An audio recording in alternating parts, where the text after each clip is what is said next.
So you notice we didn't have lab last week because I wanted to talk about radiation before y'all got into the lab and got to play with it. I wanted you to have an idea of what the different types of radiation were, particularly alpha particles and beta particles, because that's what you're going to be measuring the difference in. The Fiesta-ware plate goes further in air and goes through shielding better than the smoke detector, but the smoke detector is higher radioactivity. So you get to learn a little bit about it. It's not necessarily the amount of radioactive particles coming out of the substance. There's also the type of particles that they are. And so I don't want to give away the discussion questions, but you'll have to figure out which one is which. Like, does the smoke detector give off alpha particles or beta particles, and so on, or both? Yeah. And so y'all get with your analysis, you can make those decisions and determinations as to which is giving off which. So today we're going to talk about the radiation units and the measurements. So these are the different types of ways to measure radiation. It's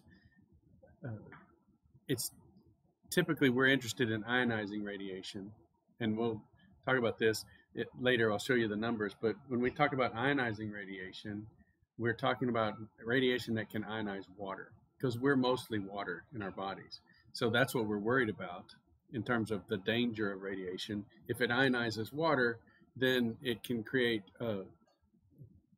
ionized water molecules, which then will donate hydrogens or strip hydrogens off of molecules.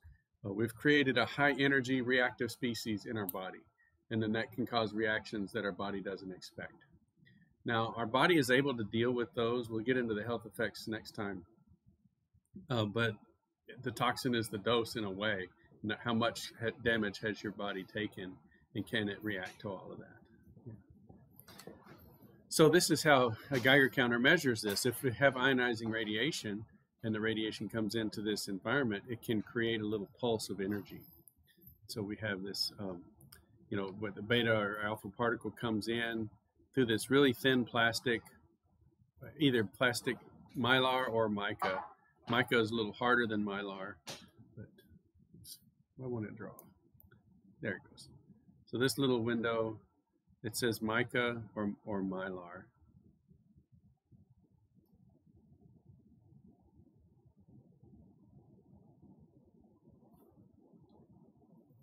So it's a really thin window, so even alpha particles can get through it.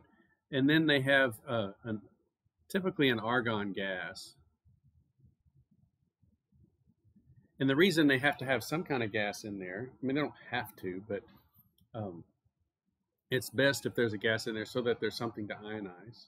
And it's hard to hold a vacuum in a tube, right? And so put a gas in there, and then there's not really much driving force for molecules to try to get in there because there's no vacuum. And plus you can't have a plastic window with a vacuum on one side. It's going to bust. So anyway, we have this argon gas in here. Pretty easy to ionize, big electron cloud. Beta or alpha particles come through, and then you have high voltage. So you can see the leads down here. You might have a big positive there and a big negative here. And so there's electrons all on the outside wall, and you have this collector in the middle, and the electrons shoot across that gap. And if you were to hook this to a speaker, you hear the little click. So that's what actually the very first ones, they just had this high voltage thing hooked up to a speaker, and so you can hear little pops on the speaker. And so the more radioactive particles that came in, the more the pops. Now it resets really quickly because this is a negative electrode and the electrons flow really fast. And so a pop comes through and then the electrons charge back up. So that's really fast. So it resets quickly. Now it doesn't reset infinitely quickly, right? So you can, if you get into a high current of the radioactive particles, you're not able to count individual events. Okay, but if you can reset those electrons really fast, then you can count individual events. So our detector counts pretty well. It can get up to tens of thousands of events and not lose any. So that's pretty good. We can get pretty high, but they have things that go up to millions and so on. Now you can also set this up as a pancake where you have both electrodes inside the pancake, and that's what we have, this pancake probe. And this is the little counter device. The most common brand is Ludlum, here is listed. And so this is the counter. It has the battery, it has the high voltage power supply, and so on. And then you can just exchange out the probes. You can have a photomultiplier tube probe, a pancake probe, all the different probes that you buy for this device. So here's a photomultiplier tube, also a scintillation probe. So these little, so here the high energy photon comes in, or a particle, and it creates an ionization track inside this crystal.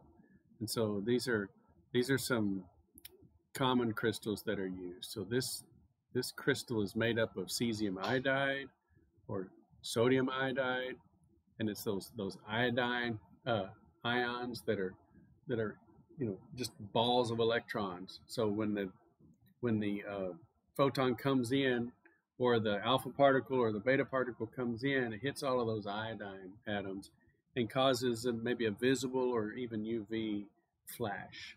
So it ionizes those elements, and then when they grab their electrons back, it cascades through and gives off visible light. And so then you have that light make its way into a photomultiplier tube. So just like you have on the UV vis spectrometer, this is just a handheld version. And so how does this work? Well, you've got these very negative,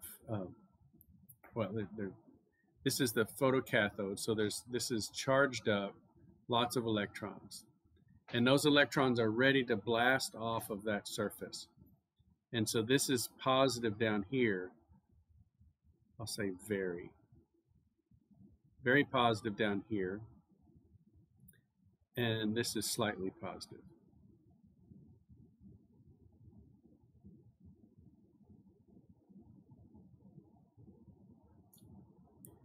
But notice you can't see the very positive electrode. It's way down here at the bottom. All these electrons see coming off this photocathode is this first slightly positive one, and it's got a little focusing optics and so on. So one electron comes off and hits that first little collector. And those are charged up relative to this one. So this one is more positive. And this one is more. So you see how each one of them is more positive. So as soon as the electrons get knocked off of the more negative one, they go towards the more positive one, and then they knock off more electrons. So this is a photomultiplier. It's a multiplier of electrons, actually. And so then you see one hits there, then you have 2, then you have 4, then you have 8, 16, 32, 64, 128, 256. What is the next one? 512. Okay, and let's see. 16, 32, 64. And then 101, 124. Okay. So you see one little photon, in this case, if everything's doubled, gives you 1024 bits, or boom, like events, right? So this just flashes through. You have a huge signal through this photomultiplier tube. And sometimes the multiplications are more than double. You might get 3 electrons or 4 electrons. And so you can get thousands and tens of thousands of electrons out for 1 electron in. And 1 electron in comes from 1 photon in. And some of these ionization tracks produce multiple photons. Okay, so this is a great, very sensitive probe. So this is able to detect background radiation even better than what we have upstairs.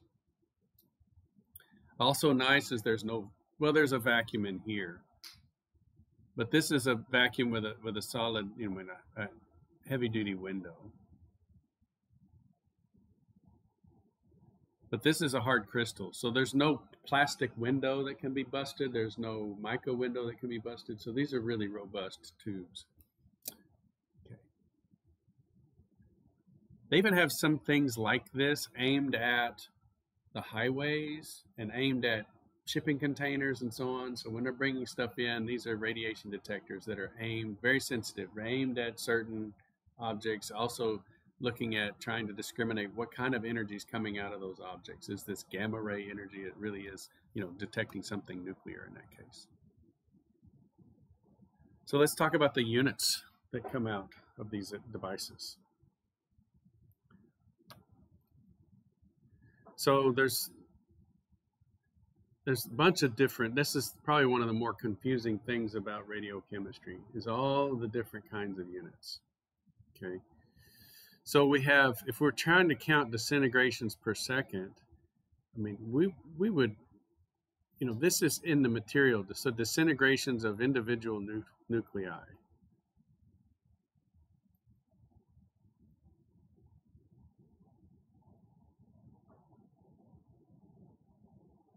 A good chemistry technique, and probably nuclear technique, has a sensitivity on the order of like 10 to the 13. So to detect one, that's really small. Okay, it's not likely that we would be able to use becquerels as a unit. Okay, because that would really be low levels of radioactivity. So they crank it up to CI. So Curie's, one Curie named after Madame Curie, who's a fascinating scientist. I read her biography. It's incredible what she did for radiochemistry. Yeah. Anyway, so they get. I'm happy that the unit here is like the more measurable unit is in Curie's, and so 37 gigabecquerels is 37 times 10 to the 9 per second. So this is still disintegrations, and so these are material based. These are disintegrations of the material.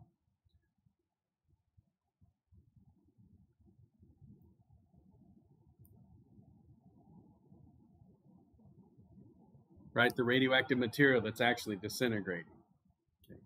But that's totally different than what we're detecting, because if the material, let's say this mouse is radioactive, it's sending out photons and alpha particles in all directions, and my detector only picks up one axis of that. So it's not always clear how I can relate my detector signal to what's actually decaying in the material, right? So becquerels and curies are based on the material itself, and detector counts is what I have in the lab. So let's look at those. So counts per second, those are easy, right? I've got my detector. How many times is it clicking per second? So that's CPS or CPM, counts per minute. And notice those are focused on the detector.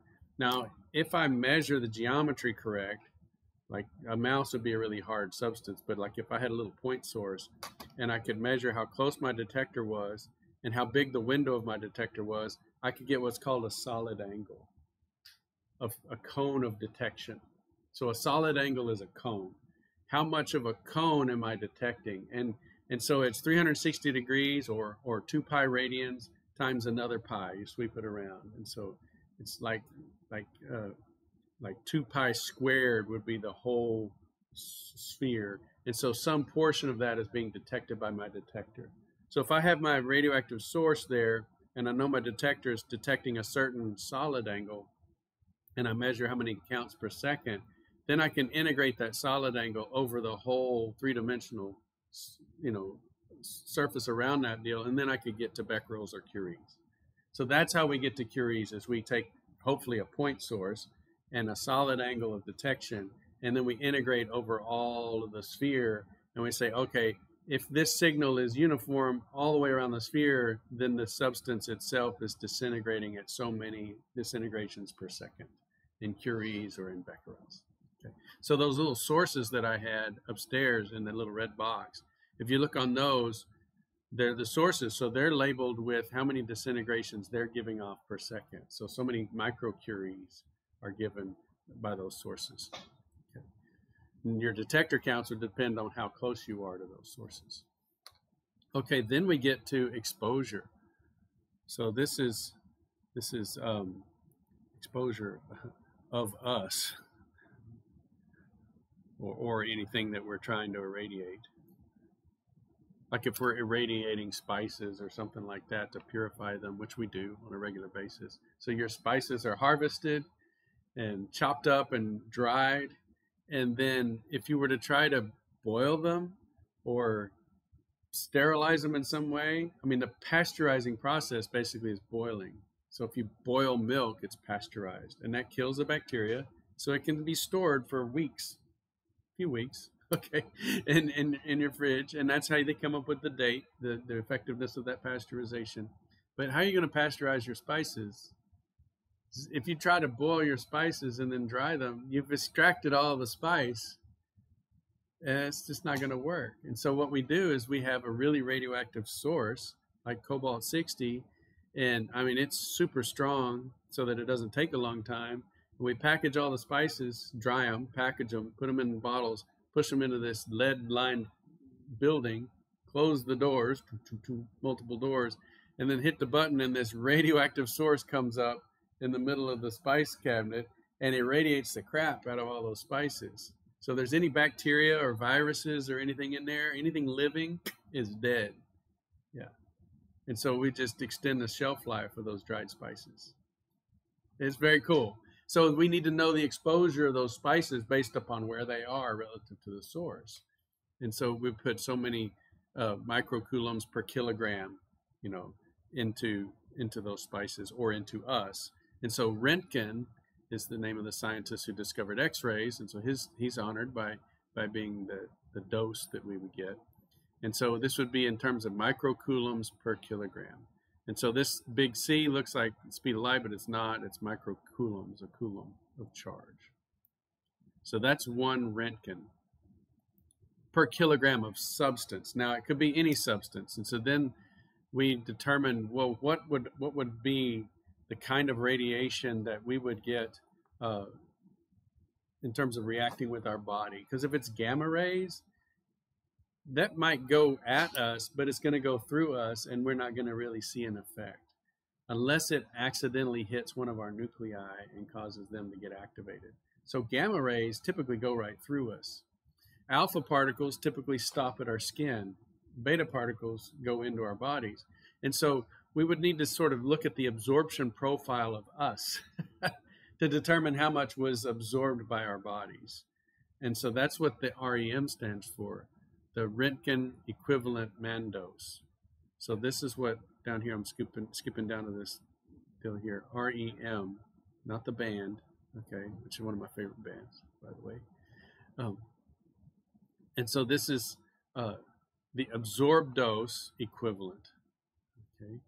Now we could also have the CGS versions. So a rad is 100 ergs per gram.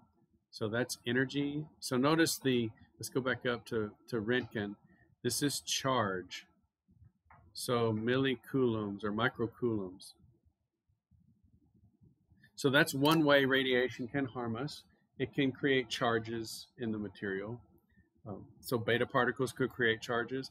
Gamma rays, not typically going to give us charges, and so gamma radiation is really not going to be counted in terms of Röntgens. So if I'm next to a really big gamma radiator, it's not going to add to my dose that much. But if I'm getting blasted with beta particles, that's going to be, you know, a 1-to-1. And then grays are just 100 rads, and that's converting it from ergs over to joules. So both of these, grays and rads, are energy.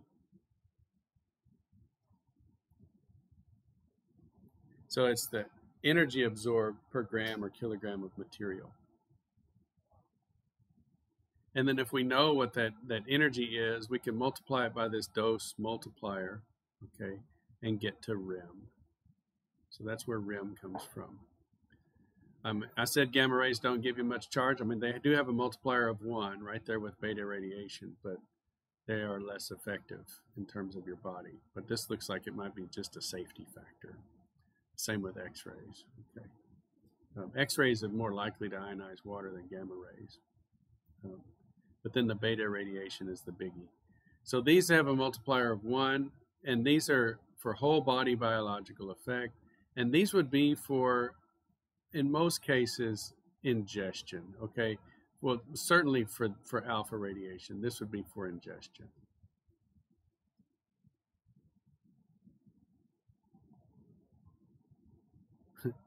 Someone got an extra man. So why do I say that? Can y'all answer that question? That's a good concept question. Why? You know, that would tell us that this smoke detector is 20 times more dangerous than the beta. I'm telling you the lab, but the Fiestaware, which gives off betas. Okay, the smoke detector is giving off alphas, but I'm less worried about the smoke detector than I'm about the Fiestaware. Well, you mentioned last time that like the alpha particles are blocked really easily. Yeah, that's it. The alpha particles are blocked really easily. So by air, they only travel less than an inch, way less than an inch, maybe a half an inch, because they're coming out as helium nuclei. So they're way bigger than an electron. A beta particle is an electron, high energy electron, flying through space. Okay, chances of it hitting something are very small. Helium nucleus, much larger, and much more like effect. It's doubly charged, and so it's going to steer molecules towards it, and it's going to be flying out into the atmosphere with what's it going to see when it comes out into the atmosphere? It's going to see all these clouds of electrons, and it's 2+. So this helium nucleus comes out and immediately starts seeing this ocean of electrons, and it's going to steal 2 of them right away and collide into the molecules. And it's going to slow down, and it's going to become a helium atom. And that's going to be it. It's going to be over, and that happens in a 1/4 inch to a 1/2 inch of air. If it hits your dead skin is right there, very dense layer of protection, and so that alpha particle hits your dead skin and stops, steals 2 electrons, becomes helium, and your dead skin is dead. I mean, it's just a protein coating, and so if it gets charged up a little bit, it's no big deal. Just walk across the carpet, right? Or take off a fleece sweater or something. You charged your dead skin cells up a lot, thousands of volts. Okay.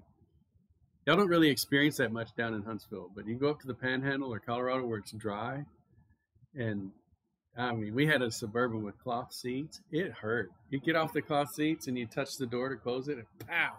I mean, it would shock the crap out of you. And so one time I thought, okay, I'm going to not get shocked. I'm going to hold my key, and I'm going to get close to the door and see how far of a gap I could get. Okay? And it was well over a centimeter, which is like 10,000 volts, the dry air breakdown voltage. So I was charged up like 10,000 volts and shocking the door. And you think, well, how does that not kill you? Well, it's amps that kill. Current kills, not voltage. And so you can be charged up to tens of thousands of volts, but not have a lot of amps, a lot of current. Okay, so then this rad times Q is the rem.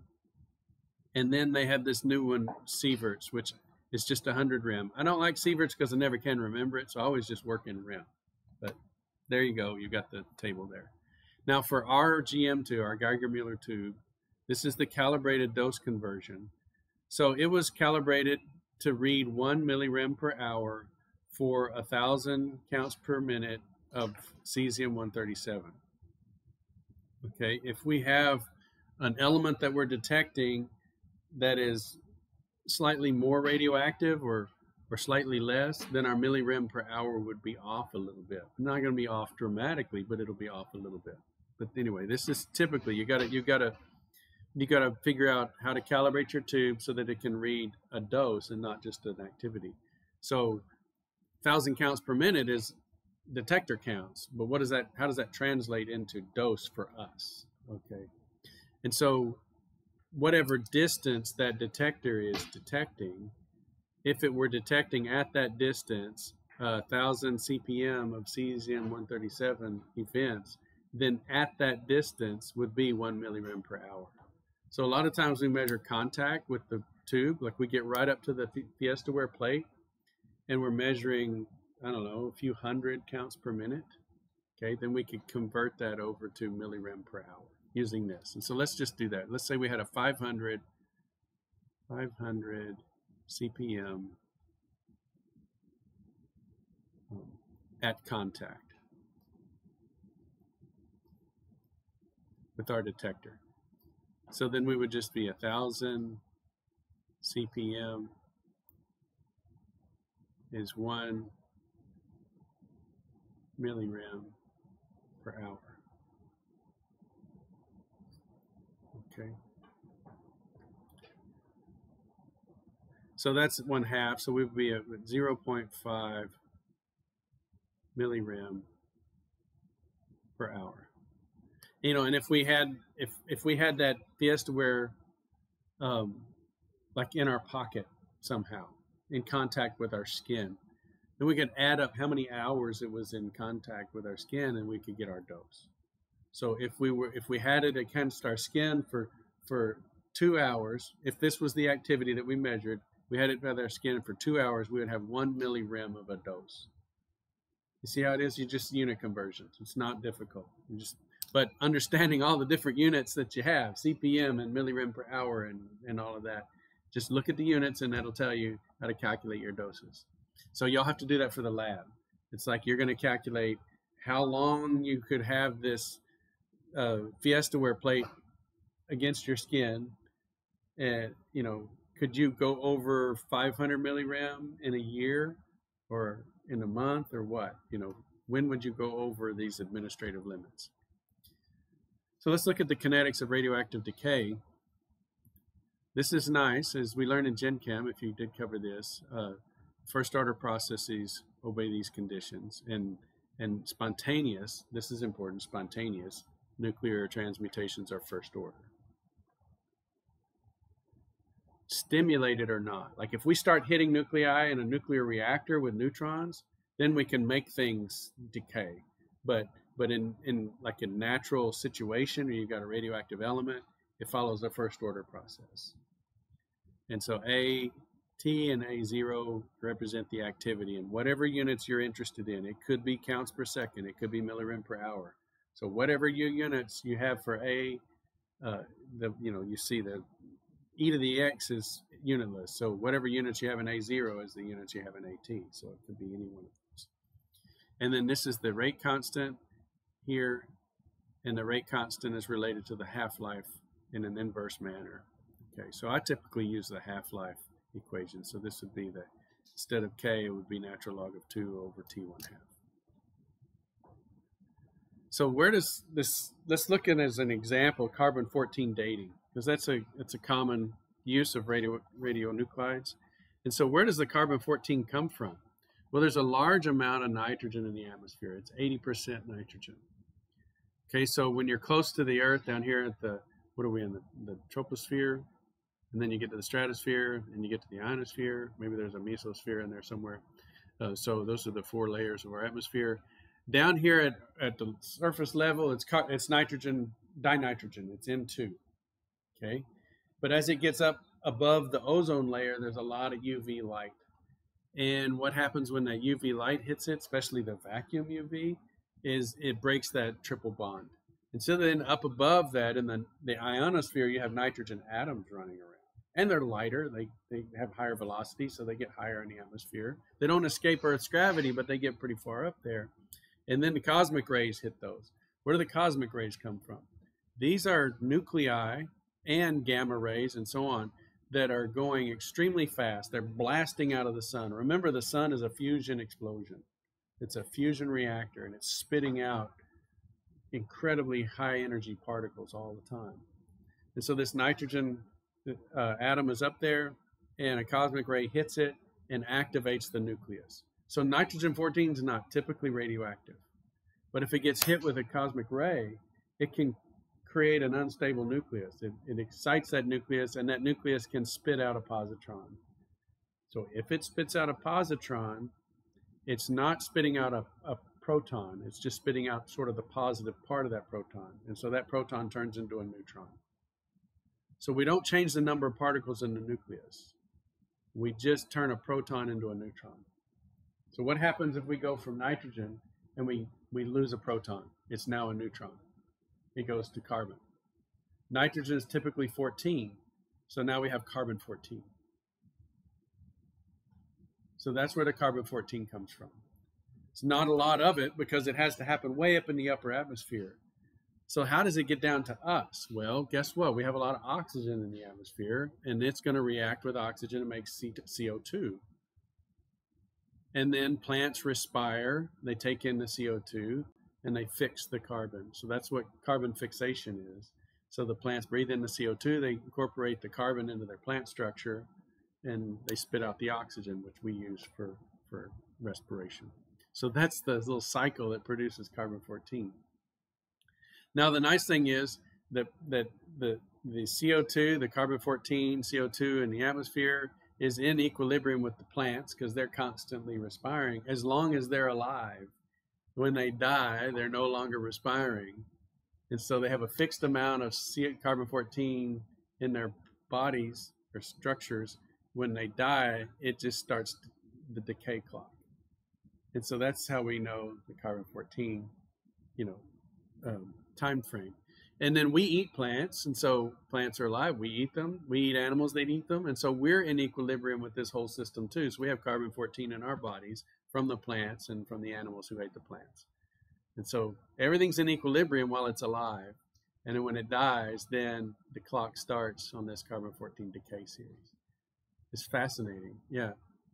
And so here's an example problem. A wooden object from an archaeological site is subjected to radiocarbon dating.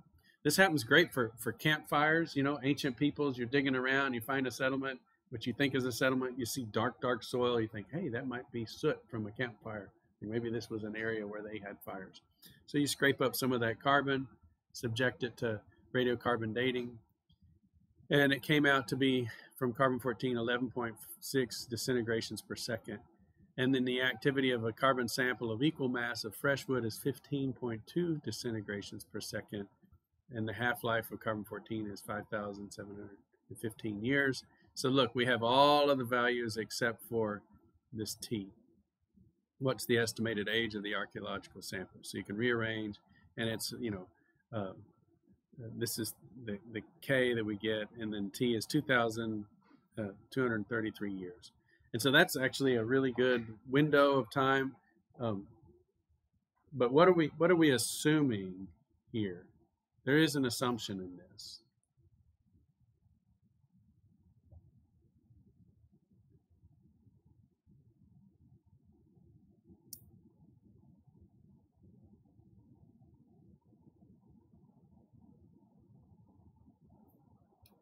So let's label these. We have a bunch of values here. This was the T1. This was the T1 half. What was 11.6? You can look at your first order equations and how to put them together. What was 11.6? That was one of our activities. And this was one of the activities here. But which one is which? Which is A0, which is AT? This one's AT, yes, correct. And so then this one is A0. Which one of those is an assumption in this problem? What does A0 mean? What does 0 mean? Huh? Yeah, initial time. So time 0, which was 2,000 years ago. But what are we calling A0? Fresh wood today. And so what are we assuming?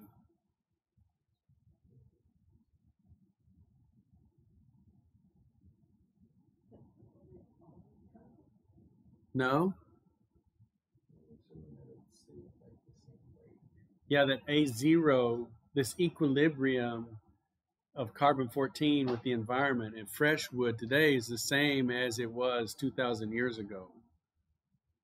Because we can't go get a fresh piece of wood from 2,000 years ago. No, right. And if we did, it would be 2,000. It would have the activity of AT because it would be decaying. Well, fresh wood, it can't be alive still. I don't know, 2,000-year-old tree. I don't know, maybe. I don't even want to get into that. We're assuming that this fresh wood today is the equilibrium of that carbon-14 today is the same of that equilibrium back then too. And so there's some error bars here. It doesn't mean it's useless or that it's a crazy bad technique. It just means that there are some error bars, And CO2 has fluctuated over time. That's what we're talking about today with climate change, how much CO2 is changing, but it doesn't change a huge amount and very rapidly. Now, those changes may have a dramatic effect on climate, but in terms of the amount of CO2, we're talking about changing from, say, 400 parts per million to 420 parts per million, 450. No, it's not going from 400 to 1200 and down to half. It's not changing by orders of magnitude. It's changing in the third decimal place and maybe the second decimal place. Okay, so then let's look at the half-lives and decay constants. I like to talk about half-lives, seems to make sense in my brain, but decay constants are just the inverse of those, and there's a natural log of 2 involved. So here, thorium and uranium, these are in billions of years. Uranium-238, 4.5 billion years. Okay, yeah. And you could think of these in terms of like the disintegrations or the probability of disintegrating. Like you have a nucleus, it's like a 1.5 times 10 to the minus 10 chance of disintegrating each year. So it's not very likely that this particular nucleus is going to disintegrate, all right? It takes 4.5 billion years for half of that uranium to disappear. But notice that uranium-235 is much more radioactive. Plutonium, 24,000 years, still a long time, okay, but much, much more radioactive than uranium-238, okay? In fact, that was a big dramatic part of our bomb program for World War II, is trying to make a weapon that could use plutonium, because if you tried to use it in the gun method, it was too radioactive, and the device would fizzle. It wouldn't stay together long enough to go nuclear at a dramatic rate. Then here's carbon-14. Here's cesium-137 and strontium-90 with a 30-year half-life. And here's iodine-131, which they use in thyroid scans, and it has an 8-day half-life. But that's crazy if you think about it, because in order to use that in the process, you've got to make it, and I think they make these in like research reactors. Then you got to get it out, and you got to isolate it. So you got to do chemistry real quick on this hot radioactive product, and then you got to get it in a tablet form or whatever, or IV, and then you got to get it to the hospital where they have the scanning equipment. Then you got to get it into the patient, and then you got to do the scan. Think about all those steps, and every 8 days, half of the goodie is gone. So, I mean, it's amazing that we have radio medicine with iodine-131 because it disappears so quickly. But anyway, to me, that's one of the marvels. So which is the most dangerous on this table, on this page? Is it one of these with the long half-lives? Why do you shake your head so fast? Yeah, so they're not very radioactive. Yeah. And so iodine is pretty darn radioactive, but you'd need a lot of it because it's decaying away. And what is going to happen if you drink iodine, or if you get it in your body? Like if you eat it or drink it, it's a salt, right? I mean, it's like chloride. So what are you going to do with chloride in your body? It's water soluble. Your body goes through water pretty quick. So you're going to pee it out. So it's not going to be in your body 8 days. It might be in your body a few hours. Okay? So even though it's extremely radioactive, you pee it out. Where's cesium on the periodic table? Which group? Group 1. What do you do to group 1 metals? They're always water soluble, right? Group 1, sodium, lithiums, potassium, all of those are super soluble in water. In fact, you want to make an anion soluble, you put it with a group 1 metal, and then it'll be soluble. Okay, so cesium you're going to pee out, and it has a 30-year half-life. So cesium, it's not going to be in your body very long. But what about strontium? Strontium is a bad boy. Why?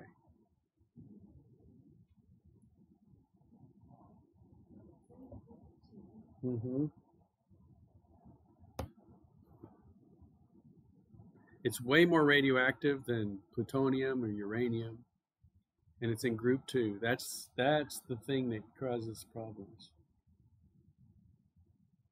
So think about your body and group 2 elements, in particular, a specific group 2 element.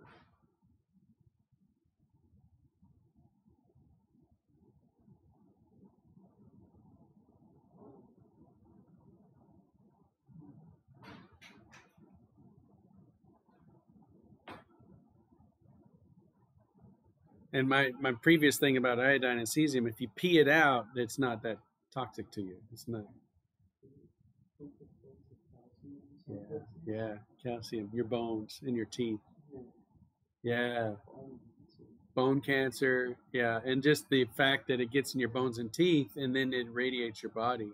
So it has a 30-year half-life. So I mean that's pretty radioactive compared to all these others. And if it gets stuck for any amount of time in your body, then it's going to sit there until it it irradiates.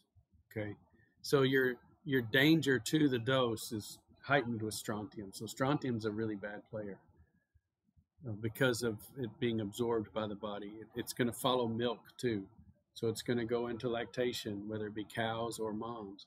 It's going to be that situation where you've got calcium following. And so strontium's going to contaminate milk sources. It's going to contaminate cheese. It's going to contaminate people through their bones and calcium in their teeth. And it's going to be dangerous because it's going to be irradiating that whole time. And who's the most susceptible to growing new bone and having bad problems with it? Children. So strontium contamination shows up in leukemia in children. And then man, there has been an event because the children have leukemia. Yeah, so it can be treated. Not that I'm saying that's not good or not a bad thing, but that's the most dangerous element on this particular chart. So there's a rule of thumb. The one I learned was 7 half-lives before a radioisotope is gone, but I think it's easier to just do 10. Okay, so let's use 10 half-lives.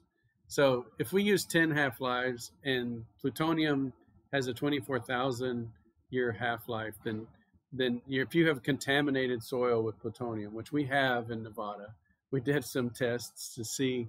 I don't know what this test was, but they basically made a dirty bomb and splattered plutonium all over this field called Frenchman Flat, and it's still radioactive today because plutonium has a 24,000-year half-life, and so it'll be contaminated substantially for 240,000 years. Yeah.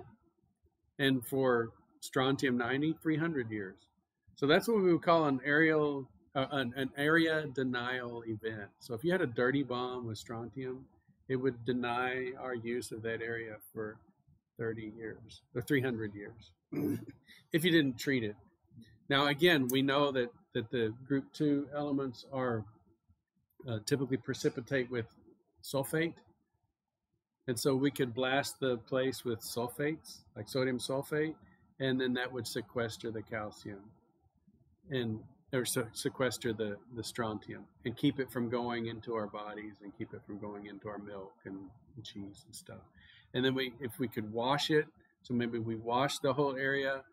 It's soluble in water, so we wash it into an area, then we treat it with sulfate, then we have it all collected. So that would be a way to treat it. So it wouldn't just let it go on the dust and create a big mess, but it'd be a terrible event. We live in a radioactive world, so all electromagnetic waves, even coming out of these light fixtures, is radiation. But we don't really worry about that. We don't call it radiation, even though it technically is, because when we say radiation, we really mean ionizing radiation. And this is the 1,200 kilojoules per mole. That's the first ionization energy of water. So if it ionizes water, it's dangerous to us in our bodies. And now here's our biological effects, which we have a whole lecture on health effects.